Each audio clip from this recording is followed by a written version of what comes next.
Ready to ditch the chaos and unlock the power of organized WhatsApp marketing with Aisensy? First, log into your Aisensy account and navigate to the Contacts tab on the left-hand side of your screen. This is where all your contacts live and where we'll start organizing. Next, look for the Categories section, often found on the left sidebar or at the top of the contacts list. Click on it. This section is your control panel for creating and managing your contact groups. Now, to create a new category, click the Create Category button. It's usually bright and easy to spot. A pop-up window will appear.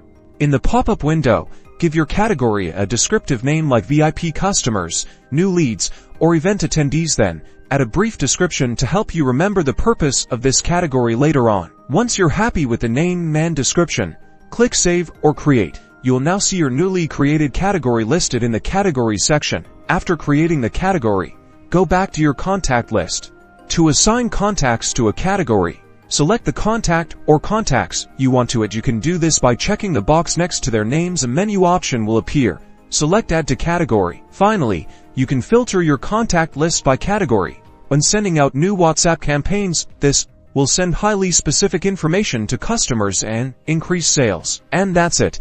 You've successfully created and populated a category in Aisensy. Now you're ready to leverage targeted WhatsApp messaging for better results.